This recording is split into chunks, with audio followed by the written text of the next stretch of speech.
ಹಳ್ಳಿ ಗ್ರಾಮದಲ್ಲಿ ಒಂದು CSR ಫಂಡ್ ಮುಖಾಂತರ 32.5 ಲಕ್ಷ ರೂಪಾಯಿಗಳ ಒಂದು ಉತ್ತಮವಾದ ಶಾಲಾ ಕಟ್ಟಡವನ್ನು ಕಟ್ಟಲಿಕ್ಕೆ ನಮ್ಮ ಗ್ರಾಮದ ಎಲ್ಲ ಮುಖ್ಯಸ್ಥರು ಸೇರಿ ಶಂಕುಸ್ಥಾಪನೆಯನ್ನು ಮಾಡಿದರು. ಇವತ್ತಿನ ದಿನ ಇದರ ಉದ್ಘಾಟನೆ ಕಾರ್ಯಕ್ರಮಕ್ಕೆ ಇಲ್ಲಿ ಬಂದಿದ್ದೇನೆ. ಅದೇ ರೀತಿಯಲ್ಲಿ ಚೀರ್ನಹಳ್ಳಿ ಗ್ರಾಮದಲ್ಲಿ ಈಗ ಇದೇ ರೀತಿಯಲ್ಲಿ 32 ಲಕ್ಷ ರೂಪಾಯಿನಲ್ಲಿ ಮತ್ತು ಆ ಹಳ್ಳಿನಲ್ಲೂ ಸಹ ಶಾಲಾ ಕಟ್ಟಡಕ್ಕೆ ಗುದ್ಲಿ ಪೂಜೆ ಕಾರ್ಯಕ್ರಮ ಇಟ್ಕೊಂಡಿದ್ದೇವೆ. ಅದರ ಜೊತೆಗೆ ಕಿಲಾರದಲ್ಲಿ ಒಂದು ಬಸ್ಸಿನ ಅವಶ್ಯಕತೆ ಇದೆ ಅಂತ ಏನು ಹೇಳಿದರು.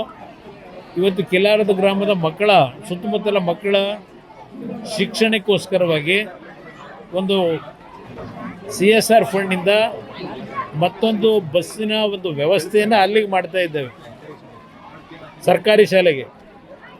ಇನ್ನೂ ಹಲವಾರು ರೀತಿಯಲ್ಲಿ CSR ಫಂಡ್ ಮುಖಾಂತರ ಗ್ರಾಮಗಳಲ್ಲಿ ಎಲ್ಲಿ ವಿಶೇಷವಾಗಿ ಶಿಕ್ಷಣಕ್ಕೆ ಆದ್ಯತೆ ಕೊಡಬೇಕು ಆ ನಿಟ್ಟಿನಲ್ಲಿ ಪ್ರಥಮ ಆದ್ಯತೆಯನ್ನು ಕೊಡ್ತಕ್ಕಂಥದ್ದು. ಅದ್ರ ಜೊತೆಗೆ ಈಗ ಮಂಡ್ಯ ಜಿಲ್ಲೆಯ ಅಭಿವೃದ್ಧಿಗೆ ಮಂಡ್ಯ ಜಿಲ್ಲೆಯಲ್ಲಿ ಹಲವಾರು ಭಾಗದಲ್ಲಿ ರಸ್ತೆಗಳ ಒಂದು ನಿರ್ಮಾಣಕ್ಕೆ CRFನ ಅಡಿನಲ್ಲಿ 54 ಕೋಟಿ CSR ಫಂಡನ್ನು ಇವತ್ತು 54 ಕೋಟಿ ಹಣವನ್ನು ಬಿಡುಗಡೆ ಮಾಡ್ತಾ ಇದ್ದೇವೆ. ಅದಕ್ಕೆ ಒಂದು ಕಾರ್ಯಕ್ರಮಗಳಿಗೆ ಪೂಜೆ ಮಾಡಲಿಕ್ಕೆ ಸದ್ಯದಲ್ಲೇ ಮತ್ತೆ ಇನ್ನೊಂದು ಪ್ರೋಗ್ರಾಮ್ ಆಗ್ತಾ ಇದ್ದೇನೆ. ಹೀಗೆ ಹಲವಾರು ರೀತಿಯಲ್ಲಿ ಇವತ್ತು ಮಂಡ್ಯ ಜಿಲ್ಲೆಯ ಅಭಿವೃದ್ಧಿಗೆ ನನ್ನದೇ ಆದಂಥ ರೀತಿಯಲ್ಲಿ ಕಾರ್ಯಕ್ರಮಗಳನ್ನು ತರಲಿಕ್ಕೆ ಪ್ರಯತ್ನ ಪಡ್ತಾ ಇದ್ದೀನಿ. ನಿನ್ನೆ ದಿನದ ಅದು 37 ವರ್ಷದಲ್ಲಿ ಈ ರೀತಿಯ ಒಂದು ಪ್ರಕರಣ ಕಂಡಂಥದ್ದು ಮೊದಲನೆಯ ಪ್ರಕರಣ ಅಂತಕ್ಕಂಥದ್ದನ್ನು ಅಲ್ಲಿಯ ಕಾರ್ಮಿಕರು ನಿನ್ನೆ ನನ್ನ ಮುಂದೆ ಹೇಳಿದ್ರು. ನಾನು ನಿನ್ನೆ 4 ಕಾಲದಾದಂಥ ಘಟನೆಯನ್ನು ಸಾಯಂಕಾಲ 6:30-7 ಗಂಟೆಗೆ ನನಗೆ ಮೆಸೇಜ್ ಬಂತು. ಅದರ ಹಿನ್ನೆಲೆಯಲ್ಲಿ ಇಮ್ಮಿಡಿಯೇಟಾಗಿ ನಮ್ಮ ಅಧಿಕಾರಿಗಳಿಗೆ ಸೂಚನೆ ಕೊಟ್ಟಿದ್ದೆ. ಅದರ ಜೊತೆಗೆ ಅಲ್ಲಿ ಲೋಕಲ್ MP ಏನಿದ್ದಾರೆ ಭರತ್ ಅಂತ ಹೇಳಿ ಅವ್ರಿಗೂ ಸಹ ಇಮ್ಮಿಡಿಯೇಟಾಗಿ ಸ್ಥಳಕ್ಕೆ ಹೋಗಿ ಏನೇನಾಗಿದೆ ಅಂತಕ್ಕಂಥ ಮಾಹಿತಿಯನ್ನು ನನಗೆ ಕೊಡಬೇಕು ಅಂತಕ್ಕಂಥದ್ದು ಹೇಳಿ, ಜೊತೆಗೆ ಆಂಧ್ರ ಪ್ರದೇಶ ಸರ್ಕಾರದಿಂದ ಹೋಮ್ ಮಿನಿಸ್ಟ್ರು ಇಮ್ಮಿಡಿಯೇಟಾಗಿ ಡೆಪ್ಯೂಟ್ ಮಾಡಿದರು. ನಾನು ಅಲ್ಲಿಗೆ 10:30 ಗಂಟೆಗೆ ಹೋದೆ. ರಾತ್ರಿ ಹೋಗಿ ಎಲ್ಲ ಪ್ಲ್ಯಾಂಟನ್ನು ವೀಕ್ಷಣೆ ಮಾಡಿ, ಅದು ಆಕಸ್ಮಿಕವಾಗಿ ಆಗಿರ್ತಕ್ಕಂಥದ್ದು ಅನ್ಫಾರ್ಚುನೇಟ್ ಥಿಂಗ್. ಆ ಥರ ಆಗ್ಲಿಕ್ಕೆ ಸಾಧ್ಯವೇ ಇಲ್ಲ. ಆದರೆ ಅದು ಏನೋ ಒಂದು ನಾವು ಎಷ್ಟೇ ಜಾಗರೂಕರಾಗಿ ಕೆಲಸ ಮಾಡಿದ್ರು ಒಂದೊಂದು ಬಾರಿ ಈ ರೀತಿಯ ಘಟನೆ ಆಗ್ತಕ್ಕಂಥದ್ದೇನಿದೆ. ನಾನು ಎಲ್ಲವನ್ನು ವಿಚಾರಿಸಿದಾಗ ಮೊದಲನೇ ಬಾರಲ್ಲಿ 37 ವರ್ಷದಿಂದ ಕೆಲಸ ಮಾಡ್ತಕ್ಕಂಥ ಕೆಲವು ಟೆಕ್ನಿಷಿಯನ್ಸ್ ಹೇಳ್ತಾ ಇದ್ರು ನನಗೆ, ಸರ್ ನಮ್ಮ ಜೀವನದಲ್ಲಿ ನಾವು 37 ವರ್ಷದಿಂದ ಇಲ್ಲಿ ಕೆಲಸ ಮಾಡ್ತಾ ಇದ್ದೇವೆ, ಇಂಥ ಘಟನೆ ಎಂದೂ ಆಗಿರಲಿಲ್ಲ ಅಂತಕ್ಕಂಥದ್ದನ್ನು ಅವರೆಲ್ಲ ನನ್ನ ಗಮನಕ್ಕೆ ತಂದರು. ನಾನು ಸತ್ಯಾಂಶವನ್ನು ತಿಳಿಬೇಕು ಅನ್ನೋ ದೃಷ್ಟಿಯಿಂದಲೇ ಈಗಾಗಲೇ ನಿನ್ನೆ ನಮ್ಮ ಇಲಾಖೆಯಿಂದ 3 ಜನ ಎಕ್ಸ್ಪರ್ಟ್ಗಳನ್ನು ನಮ್ಮ Bhilai steel plant, Rourkela steel ಪ್ಲ್ಯಾಂಟ್ನಲ್ಲಿ ಟೆಕ್ನಿಕಲಿ ಯಾರು ಕೆಲಸ ಮಾಡ್ತಾ ಇದ್ದಾರೆ ಒಂದು 3 ಜನನ ಡೆಪ್ಯೂಟಿ ಇವತ್ತು ಮಾಡಿದ್ದೇನೆ. ಇವತ್ತು ಹೋಗ್ತಾ ಇದ್ದಾರೆ ಅಲ್ಲಿ ಯಾವ ಕಾರಣಕ್ಕೆ ಇದಾಗಿದೆ, ಏನು ಸತ್ಯಾಸತ್ಯತೆ ಅಂತಕ್ಕಂಥದ್ದನ್ನು ವರದಿಯನ್ನು ಕೊಡಬೇಕು ಅಂತೇಳಿ 3 ಜನ ಎಕ್ಸ್ಪರ್ಟ್ಗಳನ್ನು ಇವತ್ತು ಒಂದು ಕಮಿಟಿ ರಚನೆ ಮಾಡಿ ಇವತ್ತು ಭೇಟಿ ಕೊಡಲಿಕ್ಕೆ ಆಗಲೇ ಸೂಚನೆ ಕೊಟ್ಟಿದ್ದೇನೆ. ಅದರ ಜೊತೆಗೆ ನಾನು ಆಸ್ಪತ್ರೆಗೆ ಹೋಗಿ ಏನು ಚಿಕಿತ್ಸೆ ನಡೀತಿದೆ ಒಂದು 6-7 ಜನಕ್ಕೆ ಅಲ್ಲೂ ಭೇಟಿ ಕೊಟ್ಟು ಯಾವ ಒಂದು ಕುಟುಂಬದಲ್ಲಿ ಈ ಅನಾಹುತದಲ್ಲಿ ಮರಣ ಹೊಂದಿದ್ದಾರೆ ಆ ಕುಟುಂಬಗಳ ಒಂದು ಮುಂದಿನ ರಕ್ಷಣೆಗೋಸ್ಕರವಾಗಿ ಸ್ಥಳದಲ್ಲೇ ತೀರ್ಮಾನಗಳನ್ನು ಮಾಡಿದ್ದೇವೆ. ಇವತ್ತು RINLನ ಪ್ಲ್ಯಾಂಟ್ನಲ್ಲಿ ಅಲ್ಲೇನು ನಮ್ಮ ಆಡಳಿತ ವರ್ಗ ಇದೆ ಸೂಚನೆ ಕೊಟ್ಟಿದ್ದೇನೆ. ಆ ಸೂಚನೆಯ ಪ್ರಕಾರ ರೆಗ್ಯುಲರ್ ಎಂಪ್ಲಾಯೀಸ್ ಏನಿದ್ದಾರೆ ಮತ್ತು 2 ನಮ್ಮ ಔಟ್ಸೋರ್ಸಸ್ಸಿಂದ ಕೆಲಸ ಮಾಡ್ತಿದ್ದವರು ಮರಣ ಹೊಂದಿದ್ದಾರೆ, ಅವ್ರಿಗೂ ಒಳಗೊಂಡಂತೆ ರೆಗ್ಯುಲರ್ ಎಂಪ್ಲಾಯೀಸ್ಗೆ ನಾವು ಏನು ಅವರಿಗೆ ಕಾಂಪನ್ಸೇಷನ್ ಕೊಡ್ತಾ ಇದ್ದೇವೆ ಅದೇ ಕಾಂಪನ್ಸೇಷನ್ನ ಔಟ್ಸೋರ್ಸಸ್ನಲ್ಲಿ ಕೆಲಸ ಮಾಡ್ತಾ ಇರತಕ್ಕಂಥವ್ರಿಗೂ ಕೊಡಬೇಕು ಅಂತ ಸೂಚನೆ ಕೊಟ್ಟು ಇವತ್ತು ಒಂದೊಂದು ಕುಟುಂಬಕ್ಕೆ ಬಹುಶಃ 1.25 ಕೋಟಿಯಿಂದ 1.5 ಕೋಟಿ ಹಣ ದೊರಕ್ತಾ ಇದೆ. ಆ ರೀತಿಯ ನಿನ್ನೆ ತೀರ್ಮಾನ ಮಾಡಿದ್ದೇನೆ ಸ್ಥಳದಲ್ಲಿ. ಅದರ ಜೊತೆಗೆ PM ಅವರ ರಿಲೀಫ್ ಫಂಡಿಂದ ವಿಷಯ ಗೊತ್ತಾದ ತಕ್ಷಣ ಅವರು ಸಹ 2 ಲಕ್ಷ ಒಂದೊಂದು ಕುಟುಂಬಕ್ಕೆ ಪರಿಹಾರವನ್ನು ಘೋಷಣೆ ಮಾಡಿದ್ದಾರೆ. ಆಸ್ಪತ್ರೆಯಲ್ಲಿ ಇರ್ತಕ್ಕಂಥವರಿಗೆ ಚಿಕಿತ್ಸೆಗೆ 50,000 ರೂಪಾಯಿ ಅವ್ರ ಕಡೆಯಿಂದಲೂ ಕೊಟ್ಟಿದ್ದಾರೆ. ನಾವು ನಮ್ಮ ಅಧಿಕಾರಿಗಳಿಗೆ ಹೇಳಿದ್ದೇನೆ, ಆಸ್ಪತ್ರೆಯ ಸಂಪೂರ್ಣ ಖರ್ಚು ವೆಚ್ಚವನ್ನು ನಮ್ಮ ಇಲಾಖೆಯಿಂದ ಭರಿಸ್ತಾ ಇದ್ದೇವೆ. ಅದರ ಜೊತೆಗೆ ಆ ಒಂದು ಕಾರ್ಖಾನೆಯಲ್ಲಿ ಕೆಲಸ ಮಾಡ್ತಾ ಇದ್ದಂಥವ್ರು ಏನಿದ್ದಾರೆ ಅವರ ಕುಟುಂಬಗಳಿಗೆ ಆ ಕಾರ್ಖಾನೆಯ ನಮ್ಮ ಟೌನ್ಶಿಪ್ ಏನಿದೆ ಅಲ್ಲಿ ಅವರಿಗೆ ಒಂದು ಮನೆಯನ್ನು ಪರ್ಮನೆಂಟಾಗಿ ಕೊಡ್ತಕ್ಕಂಥ ನಿರ್ಧಾರ ಮಾಡಿದ್ದೇನೆ. ಅದರ ಜೊತೆಗೆ ಆ ಕುಟುಂಬದಲ್ಲಿ ಒಬ್ಬರಿಗೆ, ಅದು ಔಟ್ಸೋರ್ಸಸಿಂದ ಕೆಲಸ ಮಾಡ್ತಿದ್ದವರ ಕುಟುಂಬ ಇರ್ಬೋದು, ರೆಗ್ಯುಲರ್ ಎಂಪ್ಲಾಯೀಸ್ ಇರ್ಬೋದು, ಆ ಕುಟುಂಬಗಳಿಗೂ ಒಂದು ಉದ್ಯೋಗವನ್ನು ಕೊಡ್ತಕ್ಕಂಥದ್ದಕ್ಕೂ ಆದೇಶ ಮಾಡಿದ್ದೇನೆ. ಮತ್ತು ಅವರ ಮಕ್ಕಳಿಗೆ ಶಿಕ್ಷಣಕ್ಕೆ ಸಂಪೂರ್ಣವಾಗಿ ಜವಾಬ್ದಾರಿ ನಮ್ಮ RINL ಸಂಸ್ಥೆನೇ ತೆಗೆದುಕೋಬೇಕು ಅಂತಕ್ಕಂಥದ್ದು ಮತ್ತೊಂದು ತೀರ್ಮಾನ ಮಾಡಿದ್ದೇನೆ. ಅಂದ ಅಲ್ಲಿ ತಕ್ಷಣಕ್ಕೆ ಆ ಕುಟುಂಬಕ್ಕೆ ನಾವು ಜೀವ ವಾಪಸ್ ತರಲಿಕ್ಕಾಗದೇ ಇದ್ದರೂ ಆ ಕುಟುಂಬಗಳ ಒಂದು ಬದುಕಿಗೆ ಬಹುಶಃ ಪ್ರಥಮ ಬಾರಿಗೆ ಈ ರೀತಿಯ ಒಂದು ಪರಿಹಾರವನ್ನು ಇವತ್ತು ತೆಗೆದುಕೊಂಡಿರ್ತಕ್ಕಂಥದ್ದು ಇಷ್ಟು ದೊಡ್ಡ ಮಟ್ಟದಲ್ಲಿ ಈ ಒಂದು ಪ್ರಕರಣದಲ್ಲಿ ಅಂತಕ್ಕಂಥದ್ದನ್ನು ನಿಮ್ಗೆ ಗಮನಕ್ಕೆ ತರ್ತಾ ಇದ್ದೇನೆ. ನಾನು ಹೋಗಿ ಎಲ್ಲ ಅವ್ರ ಜೊತೆ ಚರ್ಚೆ ಆದ ನಂತರ ಅವರಲ್ಲಿದ್ದಂಥ ಆತಂಕಗಳನ್ನು ಇವತ್ತು ಸಂಪೂರ್ಣವಾಗಿ ಸ್ವಲ್ಪ ಧೈರ್ಯ ತುಂಬಿದ್ದೇನೆ. ಅಲ್ಲಿ ಕೆಲಸ ಮಾಡ್ತಕ್ಕಂಥ ಎಂಪ್ಲಾಯೀಸ್ಗೆ ಹೇಳಿದ್ದೇನೆ, ನಿಮ್ಮ ಜೊತೆಯಲ್ಲಿ ನಾವು ಇದ್ದೇವೆ, ಯಾರೂ ಅಂದ್ಕೊಳ್ಳೋದು ಬೇಕಾಗಿಲ್ಲ, ತಪ್ಪು ಮಾಹಿತಿಗಳನ್ನು ಕೊಡಬಾರ್ದು ಅಂತಕ್ಕಂಥದ್ದನ್ನು ಹೇಳಿದ್ದೇವೆ. ಅದರಿಂದ ನಿನ್ನೆ ನಾನು ತಕ್ಷಣ ಹೋಗಿ ಅಲ್ಲಿ ಎಲ್ಲ ರೀತಿಯ ವ್ಯವಸ್ಥೆಗಳನ್ನು ಮಾಡಿ ಬೆಳಗಿನ ಜಾವ 3:15 ಗಂಟೆಗೆ ಬೆಂಗಳೂರಿಗೆ ವಾಪಸ್ ಬಂದು ಈಗ ಮಂಡ್ಯಕ್ಕೆ ಬಂದಿದ್ದೆ. ಯಾತಕ್ಕೆ ಈಗ ಕಾಂಗ್ರೆಸ್ನವ್ರಿಗೆ ಅನುಕಂಪ ಬಂದಿದೆ,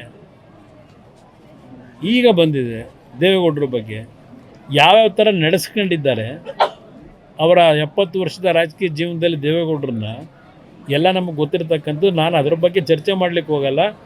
ಇವತ್ತು ಅವರಿಗೆ ಅವರ ಉದ್ದೇಶ ದೇವೇಗೌಡರ ಬಗ್ಗೆ ಅನುಕಂಪ ತೋರಿಸಿರೋದು.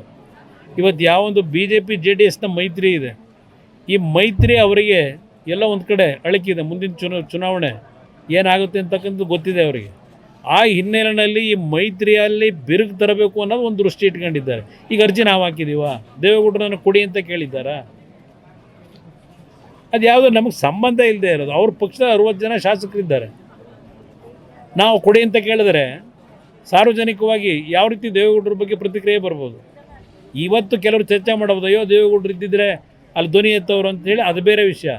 ಅವರು ಅಧಿಕಾರದಲ್ಲಿ ಇರಲಿ ಇಲ್ಲದೆ ಹೋಗಲಿ, ಧ್ವನಿ ಎತ್ತಿರ್ತಕ್ಕಂಥದ್ದು ಹಲವಾರು ಉದಾಹರಣೆ ಕೊಡಬಲ್ಲೆ. ಇವತ್ತು ಒಂದು ಉದಾಹರಣೆ ಕೊಡ್ತೀನಿ ನಿಮಗೆ. 1989 2 ಕಡೆ ದೇವೇಗೌಡರು ಸೋತರು. ಅವ್ರ ಪಕ್ಷಕ್ಕೆ ಬಂದಿದ್ದು ಕೇವಲ 2 ಸೀಟು. ಆ ಸಂದರ್ಭದಲ್ಲಿ ಅವತ್ತಿನ ಕಾಂಗ್ರೆಸ್ ಸರ್ಕಾರ ಇಲ್ಲಿ ತೆಗೆದುಕೊಂಡಂಥ ನಿರ್ಧಾರ, ನಮ್ಮ ಕಾವೇರಿ ಜಲಾನಯನದ ನೀರನ್ನು ನಾವು ಉಪಯೋಗ ಮಾಡ್ತಕ್ಕಂಥದ್ರಲ್ಲಿ ತಮಿಳುನಾಡಿಗೂ ನಮಗೂ ಏನು ಘರ್ಷಣೆ ಇತ್ತು. 89ರಲ್ಲಿ ಅವತ್ತಿನ ನಮ್ಮ ರಾಜ್ಯ ಸರ್ಕಾರ ಉದ್ದಟತನ ಏನು ತೋರಿಸಿದ್ರು, ಪ್ರಥಮವಾಗಿ ಟ್ರಿಬ್ಯುನಲ್ ರಚನೆ ಆದಂಥದ್ದು ಅವರ ನಡವಳಿಕೆಯಿಂದ. ಆಗ ಹಲವಾರು ರೀತಿಯಲ್ಲಿ ತಮಿಳುನಾಡಿನಲ್ಲಿ ಏನು ಒಂದು ಅವ್ರಿಗೆ ಬೇಕಾದಂಥ ರೀತಿಯಲ್ಲಿ ಒಂದು ನೀರನ್ನ ಬಳಕೆ ಮಾಡ್ಕೊಳ್ಳಿಕ್ಕೆ ಹೊರಟರು. ನಿಮಗೆ ಒಂದು ನೆನಪಿಸ್ತೀನಿ, ಇವತ್ತು 2 ಕಡೆ ಸ್ವತಂತ್ರ ದೇವೇಗೌಡರು ಮತ್ತು 2 ಸೀಟ್ ಗೆದ್ದಂಥ ಪಕ್ಷ.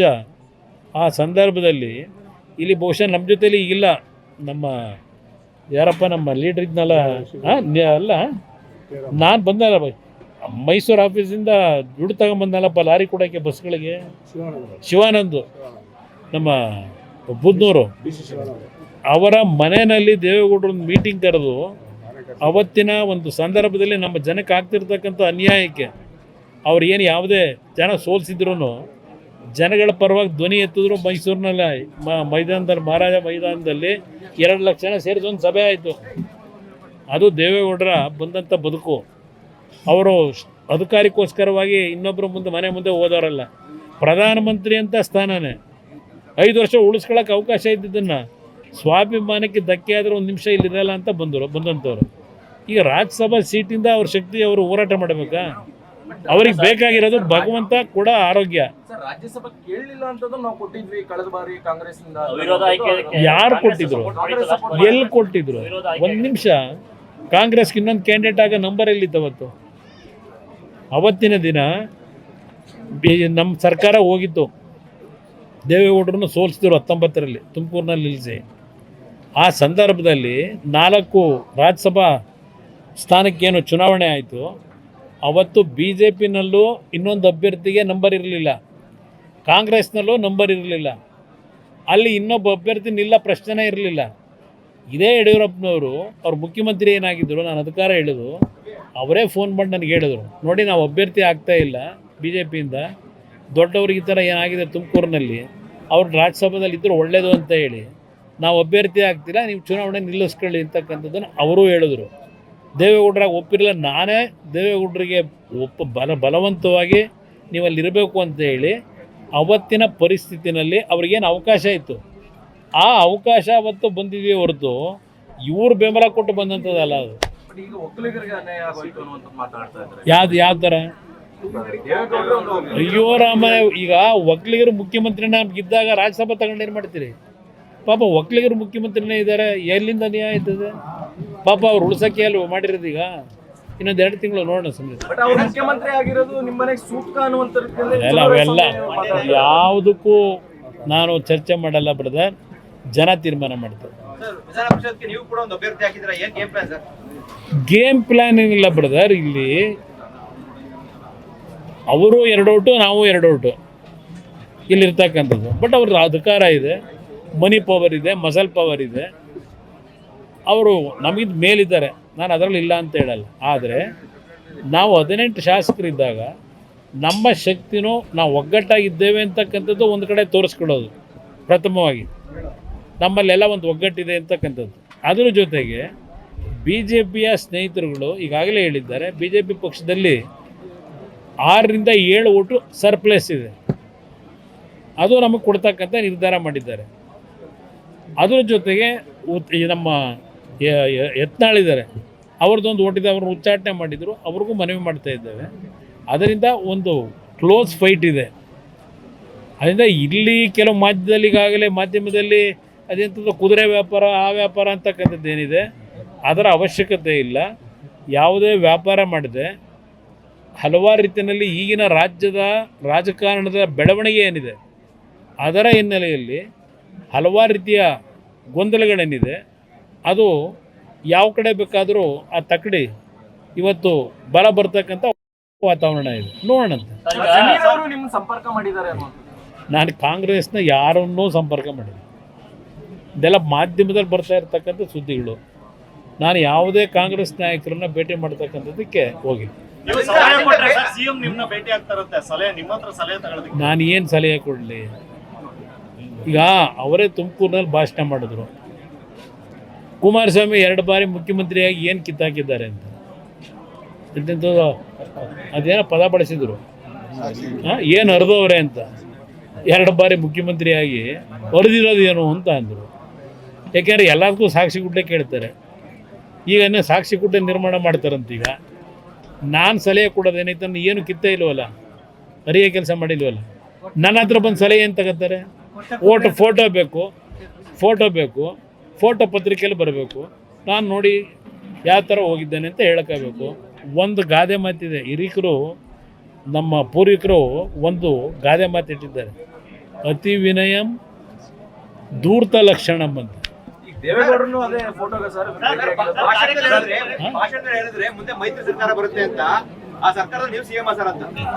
ನನಗೆ CM ಆಗಬೇಕು ಅನ್ನೋದಕ್ಕಿಂತ ಹೆಚ್ಚಾಗಿ ನನ್ನ ಜನನ ಉಳಿಸ್ಬೇಕು, ಆ ಒಂದು ಶಕ್ತಿ ಇವತ್ತು ಮೈತ್ರಿ ಸರ್ಕಾರಕ್ಕೆ ಬರಬೇಕು. ಅದು ನನ್ನ ಮೊದಲನೇ ಆದ್ಯತೆ. ಅವರ 50 ವರ್ಷದಿಂದ ತೆಗೆದ ಇಟ್ಟವ್ರೆ ಬಾಗಿಲು. ನೀವು ಹೆಂಗೆ ಬೇಕು ನೀವು